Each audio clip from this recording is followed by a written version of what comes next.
Carter, ready to go? How are you doing, sir? Let's go. This is a brand new prescription for you. I was hoping we could sit down for a couple minutes and talk it over and make sure you're comfortable with it. That's all right? Okay. Yeah, please feel free to have a seat. So, Mr. Carter, I see here that you just recently received the 11-year Flex Touch Pen. Yeah, doctor says diabetes. So you just recently found out you had diabetes. Yeah, it's crazy. Well, I'm going to do everything I can to help you feel comfortable with this. Please stop me at any time if you have any questions. First and foremost, just to recap, it is the 11-year Flex Touch Pen. It's 100. The concentration, just in case someone asks you, is 100 units per milliliter, and the dosage is 10 units subcutaneously at bedtime. So let me get this. Is the pen is like actually an injection? It's like an injection, yeah. So I had a question. So my father had diabetes. Yeah. All I had to do was take a pill. Why did my doctor give me a pill alternative? That's a really good question because an injection kind of sounds painful, kind of like a pain in the butt.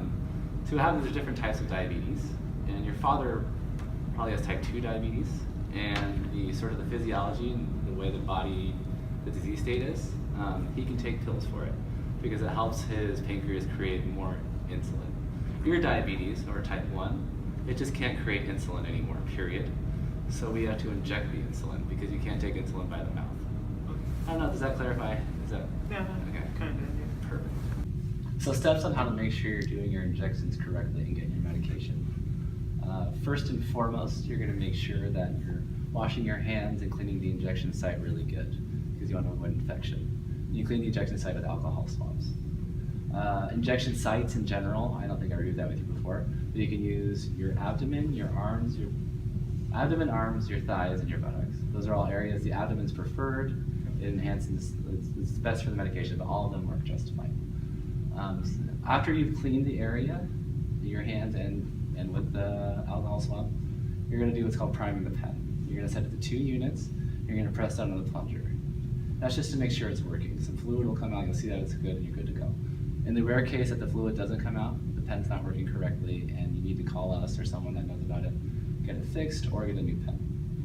So after you've ensured the pen's working correctly, you're going to pinch your skin like this, get it pulled out. Then you're going to inject and hold it for 5 to 10 seconds. You have to make sure you're at a 90-degree angle, and this just ensures that the medication goes into the right body tissue. After you've held for 5 to 10 seconds, you pull out, you remove the needle, and you put it in a sharps container. Do you have any questions about that process? Does that make sense? So yeah, basically, it's like one day the abdomen, one day the arm, one day like the buttocks. So you can stay in the same general region. Okay. Just like spread it out amongst the abdomen, because if you do it in the exact same spot every day, it can so irritate the it's site not over time. Spot. So like the abdomen Yeah. just. Yeah, stay consistent with Okay. the abdomen or stay consistent with the buttock or the arm. Does that clarify? Kind of makes sense. Yeah. Okay, cool. So storage of your pens. You want to make sure it's refrigerated when you keep it unopened. You got to keep it nice and cool to preserve the insulin. But when you take it out of the box and you start using it, it lasts 42 days. So like when I actually take it out and the pen I'm using, Yeah, it's for 42 days. 42 days after it's opened. Okay. But when it's in the refrigerator and you haven't opened them yet, it'll last till the expiration date on the box. Yeah, I heard you're supposed to like keep them out in the refrigerator. The doctor said something about that because the cold injection is kind of painful. Yeah.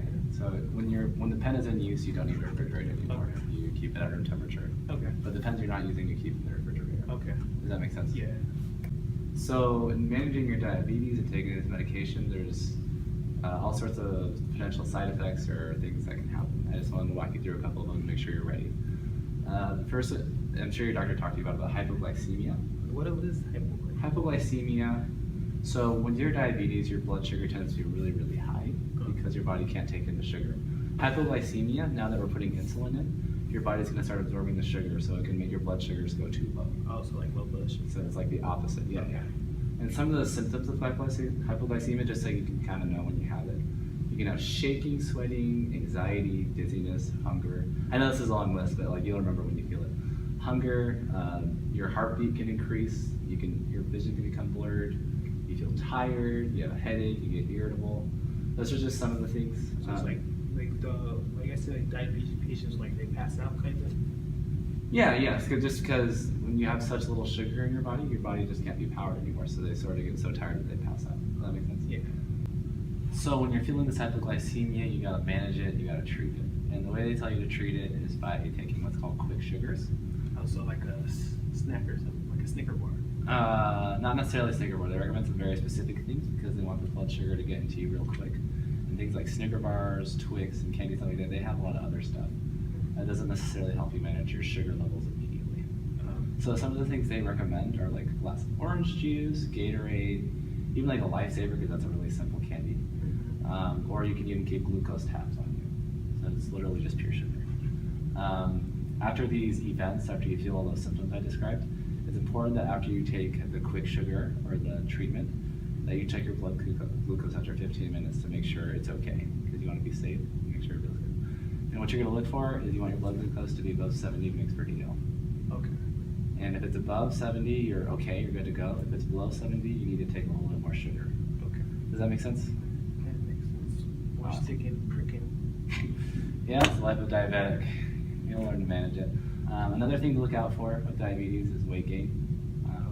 Really? I know it's a little bit daunting, it doesn't happen to everyone, but what's happening is your body hasn't been able to absorb all these nutrients before, but now it can. So it's sort of like a new effect, and some people... Is there like some of this, that's something I can offset by going to the gym and just training extra hard? You can always feel free to work out. You just keep in mind that when you work out a lot, it can drop your blood sugars, and that can cause you some issues. So you always need to be managing your blood sugar levels. Is the most important thing. But yeah, you may experience some weight gain. Keep in touch with your doctor, keep in touch with us, we'll help you manage it. We'll try to alleviate that as much as we can. And with the injection sites, you might experience some swelling or some atrophy just as a reaction to injecting the chemicals into the body. So that's why you rotate, as we talked about before. Does that make sense? Yeah. So just a few reminders in regards to safety and medications. Never share your needles, don't share anyone else's needle. All sorts of bad things can happen, like transmission of disease. I'm sure you're aware of that. Just gotta make sure. Other things to be aware of, the way you check that the product's working is, of course, by checking your blood glucose, as we've described before. Did the doctor sort of go over how to use a glucose Yeah, monitor? so I know how to use the glucose meter, prick it, and the test strips, but when am I supposed to check my levels? Yeah, so for with this insulin in particular, to assess if it's effective, it's more managing your fasting glucose levels, or when you're not eating. Okay. So every morning when you wake up, when you check your blood glucose, that'll tell us that this specific product is working correctly. Okay. And you're gonna want those levels obviously be around 100. That's always ideal. Yeah. So now that you're aware of your diabetes, it's important that we discuss briefly sort of how to manage your diet. I'm assuming other people have talked about this with you. I just wanted to briefly mention that managing your carbohydrate intake is very important. Your bolus insulin doses more deal with that in particular, but you always need to be aware of what carbs you're consuming and make sure it's consistent, and sort of maintain a balanced diet, fruits, vegetables, the whole 9 yards. Does that make sense? Yeah. Awesome. Lastly, just a couple more things I wanted to brush up on you briefly. It's really important that you stay consistent with taking your insulin and all your diabetes management medications. Because if your blood glucose levels aren't managed well, it leads to serious complications in the future. And in the moment, you can also feel really uncomfortable with all those like side effects we talked about before. So just make sure you stay really consistent with taking your insulin for your short-term and long-term health. Do you have any questions about like adherence or like how to take it? Yeah, it's I know the doctor has scheduled. It's like an appointment to come back in or something. Yeah, so it's important that you keep following up with the healthcare team to keep managing your diabetes. You should, since you recently were diagnosed with diabetes and given this brand new medication, you should be going back within the next 3 months. And they're going to do what's called an A1C test to see how your glucose levels have been. And then they'll sort of change your medications or keep them the same based on that. But it is important to continue to check in with the healthcare team to make sure you're healthy and that your diabetes is being managed. You're always welcome to come by the pharmacy if you have any questions or concerns. Is there anything else we can do for you today? Is there anything else you're concerned about? Everything sounds pretty good right now. All right, we're always here for you. Thank you. Thank you for coming in. Thank you.